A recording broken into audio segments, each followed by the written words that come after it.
সুনামগঞ্জ শহরে দীর্ঘদিন ধরে বিভিন্ন অপরাধমূলক কর্মকাণ্ডের সঙ্গে জড়িত থাকার অভিযোগে কথিত গডমাদার কান্তা বেগম সহ ৩ নারীকে গ্রেফতার করেছে সুনামগঞ্জ সদর মডেল থানা পুলিশ। এ সময় তাদের কাছ থেকে ছিনতাই হওয়া 2টি মোবাইল ফোন, নগদ টাকা এবং একটি তলোয়ার সদৃশ ধারালো অস্ত্র উদ্ধার করা হয়েছে। পুলিশ সূত্রে জানা যায়, 2 যুবকের লিখিত অভিযোগের ভিত্তিতে রবিবার গভীর রাতে সুনামগঞ্জ শহরের একটি এলাকায় বিশেষ অভিযান পরিচালনা করা হয়। সদর মডেল থানার অফিসার ইনচার্জ রতন শেখের সার্বিক দিক নির্দেশনায় SI জহিরের নেতৃত্বে পরিচালিত এই অভিযানে মহিলা পুলিশ সদস্যদের সহযোগিতায় 3 নারীকে আটক করা হয়। গ্রেফতারকৃতরা হলেন সদর উপজেলার টুকেরঘাট এলাকার হোসেনপুর গ্রামের মৃত তারা মিয়ার মেয়ে কান্তা বেগম, হাসননগর এলাকার আব্দুল আজিজের স্ত্রী সুবর্ণা আক্তার আখি এবং জামালগঞ্জ উপজেলার লক্ষ্মীপুর গ্রামের আল্লাহ মিয়ার মেয়ে জান্নাত আক্তার। পুলিশের দাবি, গ্রেফতারকৃত নারীরা একটি সংঘবদ্ধ হানি ট্র্যাপ চক্রের সদস্য। তারা বিভিন্ন কৌশলে যুবকদের ফাঁদে ফেলে নির্জন স্থানে নিয়ে যেতেন।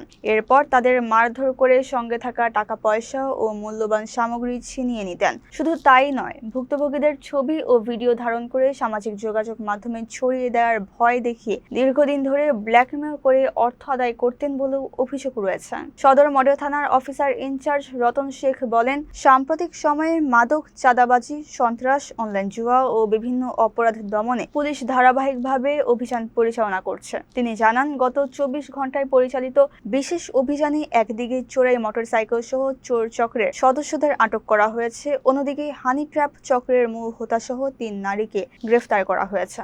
অফিসার ইনচার্জ আরও বলেন, অনেকেই এই চক্রের প্রতারণার শিকার হলেও সামাজিক লজ্জা ও মান সম্মানের ভয়ে পুলিশের কাছে অভিযোগ করতে সাহস পাননি। তবে সম্প্রতি 2 যুবক সাহস করে থানায় অভিযোগ দিলে পুলিশ দ্রুত অভিযান চালিয়ে অভিযুক্তদের গ্রেফতার করতে সক্ষম হয়। তিনি জানান, অভিযুক্তদের বিরুদ্ধে নিয়মিত মামলা দায়ের করা হয়েছে এবং আদালতের মাধ্যমে তাদের বিরুদ্ধে সর্বোচ্চ আইনগত ব্যবস্থা নিশ্চিত করতে পুলিশ কাজ করছে। পাশাপাশি অপরাধ দমন, মাদক নিয়ন্ত্রণ, সন্ত্রাস ও চোরাচালান প্রতিরোধে পুলিশের অভিযান ভবিষ্যতেও অব্যাহত থাকবে বলে তিনি উল্লেখ করেন। সুনামগঞ্জ সদর মডেল থানার অভিযানের যে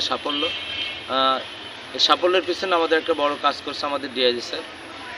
আমাদের ডিআইজি স্যার জয়েন করার পরে আমাদের মাদক বিরোধী, সন্ত্রাস বিরোধী, চোরাচালান বিরোধী আমাদের যে অভিযান নির্দেশনা দিচ্ছে, সেই নির্দেশনা মোতাবেক আমাদের সুনামগঞ্জ জেলা পুলিশ সুপার স্যারের দিক নির্দেশনা আমরা অভিযান পরিচালনা করছি।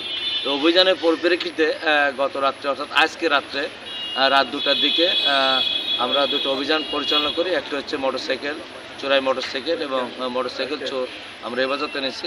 এবং মোটরসাইকেল আমরা যে উদ্ধার করার পর যার মোটরসাইকেল চুরি হয়েছিল, আপনারা জানেন যে চুরি হলে বেশিরভাগ মোটরসাইকেল পাওয়া যায় না। আমরা যখন উদ্ধার করে নিয়ে আসলাম, তার পরিবার সহ আসলো। পরিবারের সবারই মুখে যে আনন্দের হাসি, এটা আসলে আমাদের খুব ভালো লাগছে।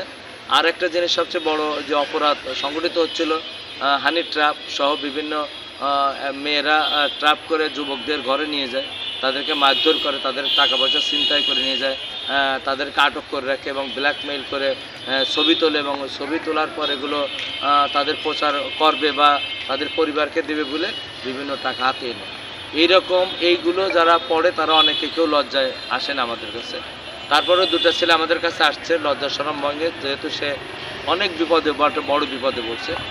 আমি আসার পর তার কাছ থেকে অভিযোগ নিলাম। তাদের 2 জনের কাছ থেকে ছিনতাইকৃত মোবাইল, নগদ টাকা আমরা ওই হানি ট্র্যাপের যে সন্ত্রাসী, যে মহিলা গড মাদার বলবো সুনামগঞ্জের, এবং যাকে আটক করার পর সমস্ত মানুষের ভিতরে একটা ভালো একটা দিক পরিলক্ষিত হচ্ছে, সেই কান্তা, তার 2 সহযোগী সহ আমরা রাত্রে হেফাজতে নিয়েছি। এবং যখন আমরা তাকে হেফাজতে নিই, তার যে ছিনতাই কাজে যে ব্যবহৃত যে বড় একটা তলোয়ার সাদৃশ্য যে অস্ত্র, তার কাছ থেকে আমরা উদ্ধার করি। এবং তার বিরুদ্ধে, অর্থাৎ তাদের বিরুদ্ধে, তাদের 3 জন ছিল, 3 জনের বিরুদ্ধে আমরা নিয়মিত মামলা রুজু করছি।